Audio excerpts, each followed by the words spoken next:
اعوذ باللہ من الشیطان الرجیم بسم اللہ الرحمن الرحیم۔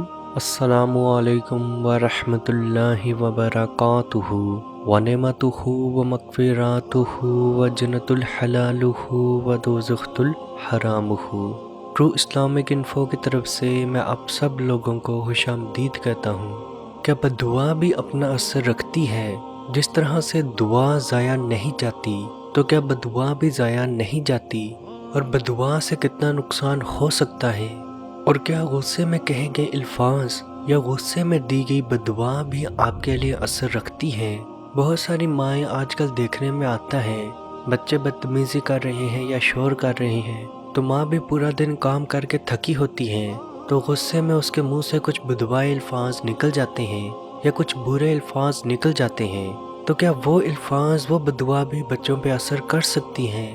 تو عزیز دوستو، آج کی خصوصی ویڈیو اسی ٹاپک پہ بنائی گئی ہے کہ بددعا کیا ہے، اس کی پہچان کیا ہے اور اس کا علاج کیسے کیا جائے۔ نبی پاک صلی اللہ علیہ وآلہ وسلم نے معاذ رضی اللہ تعالی عنہ کو جب یمن بھیجا تو آپ صلی اللہ علیہ وآلہ وسلم نے انہیں خصوصی ہدایت دی کہ مظلوم کی بددعا سے ڈرتے رہنا کہ اللہ اور اس کی بددعا کے درمیان کوئی پردہ نہیں ہوتا۔ تو عزیز دوستو، اس روایت سے یہ چیز پتہ چلی کہ بددعا اپنا اثر رکھتی ہیں اور یہ بڑی ہی خطرناک چیز ہے۔ اب ہم بات کرتے ہیں کہ اگر کسی انسان پہ بددعا لگی ہو یا بددعا کا اثر ہو تو اس کی کیا نشانیاں، کیا علامات ہیں۔ تو سب سے پہلے اس انسان کے دل میں بہت زیادہ بے سکونی ہو جائے گی، پیسہ بھی ہے، کام بھی اچھا چل رہا ہے لیکن دل میں سکون نہیں ہے۔ کام میں دل نہ لگنا یعنی کہ آپ کا کام تو ٹھیک جا رہا ہے، آپ کو آتا بھی ہے لیکن آپ کا کام میں دل نہ لگے۔ بدصورت ہو جانا، چہرے پہ بدصورتی آ جانا، چہرہ خراب ہو جانا، یا اچانک سے آپ کا جسم بےہودہ ہو جانا یعنی موٹا ہو جانا یا بہت زیادہ کمزور ہو جانا۔ عزیز دوستو، یاد رکھیں، جس طرح سے دعا ضائع نہیں جاتی بالکل اسی طرح سے بددعا بھی ضائع نہیں جاتی۔ تو کیا کسی ماں کی بددعا بھی بچوں کو لگ سکتی ہے؟ تو اس کی صحیح بخاری میں ایک حدیث موجود ہے، نبی پاک صلی اللہ علیہ وآلہ وسلم نے فرمایا، بنی اسرائیل میں ایک صاحب تھے، وہ نماز پڑھ رہے تھے، ان کی والدہ آئیں اور انہیں پکارنا شروع کیا لیکن انہوں نے جواب نہیں دیا کیونکہ وہ اسی سوچ میں گم تھے کہ نماز پڑھوں یا ماں کو جواب دوں۔ اتنے میں غصے میں ماں نے انہیں بددعا دی کہ اے اللہ، اسے تب تک موت نہ آئے جب تک کسی بدکار عورت کا منہ نہ دیکھ لے۔ وہ انسان زیادہ تر اپنی عبادت خانے میں ہی موجود رہتا تھا اور اسی کے قریب ایک عورت اپنی بکریاں چراتی تھی۔ ایک دن وہ عورت اس مرد کے پاس آئی اور اس سے گفتگو کرنا چاہی لیکن انہوں نے منہ پھیر لیا۔ پھر وہ ایک چرواہے کے پاس گئی اور اپنے جسم پہ قابو نہ رکھ پائی اور آخرکار کچھ عرصے کے بعد اس کو لڑکا پیدا ہوا۔ اس عورت نے اس بچے کا الزام اس مرد پہ قرار دے دیا جس نے اس کی طرف سے منہ پھیر لیا۔ قوم کے لوگ آپس میں جمع ہو گئے اور اس کے گھر کو، اس کی عبادت گاہ کو آگ لگا دی۔ اتنے میں اس شخص نے وضو کیا، نماز پڑھ کر اس لڑکے کے پاس آئے اور اس سے پوچھا کہ بتا تیرا باپ کون ہے؟ بچہ اللہ کے حکم سے بول پڑا اور کہا کہ فلاں چرواہا میرا باپ ہے۔ لوگوں نے کہا کہ ہم آپ کے لیے سونے کی عبادت گاہ بنا کے دیں گے، لیکن انہوں نے کہا میرا گھر تو مٹی سے ہی بنے گا۔ تو عزیز دوستو، اس روایت سے چیز پتہ چلی کہ ماں کی بددعا بھی بچوں پہ اثر کر سکتی ہے۔ اب ہم بات کرتے ہیں کہ اگر کسی انسان کے اوپر بددعا کا اثر موجود ہو تو وہ یہ اثر کیسے ختم کر سکتا ہے۔ سب سے پہلے تو وہ انسان اس شخص سے معافی مانگ لے جس کی بددعا اس کو لگی ہے۔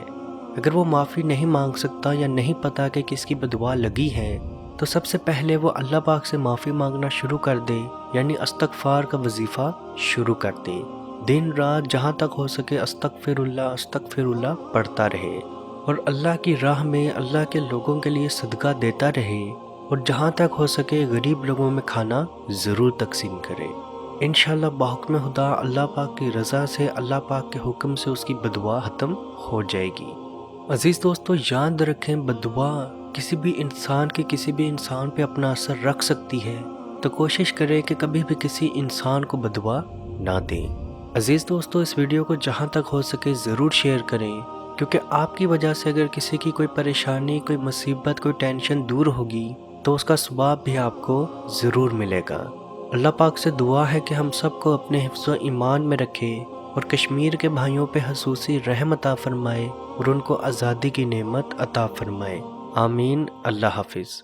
اعوذ باللہ من الشیطان الرجیم، بسم اللہ الرحمن الرحیم، للہ ما فی السماوات وما فی الارض وَإِن تُبْدُوا مَا فِي أَنفُسِكُمْ أَوْ تُخْفُوهُ يُحَاسِبْكُم بِهِ اللَّهُ فَيَغْفِرُ لِمَن يَشَاءُ وَيُعَذِّبُ مَن يَشَاءُ وَاللَّهُ عَلَى كُلِّ شَيْءٍ قَدِيرٌ۔ آمن الرسول بما أنزل إليه من ربه والمؤمنون كل آمن بالله وملائكته وكتبه ورسله لا نفرق بين أحد من رسله وقالوا سمعنا وأطعنا غفرانك ربنا وإليك المصير۔ لا يكلف الله نفسا إلا وسعها، لها ما كسبت وعليها ما اكتسبت، ربنا لا تؤاخذنا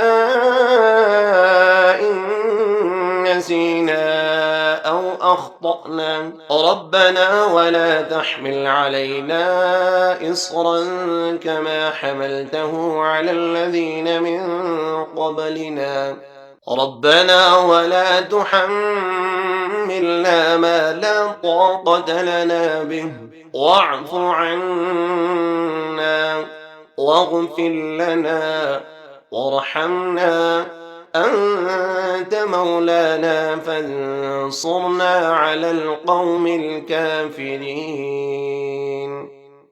اے مالک ہمارے اٹھے ہوئے ان گندے ہاتھوں کی طرف نہ دیکھ، مالک اپنا رحم اور اپنا کرم فرما، مقبوضہ کشمیر کے مسلمانوں کو آزادی کی نعمت سے مالا مال فرما۔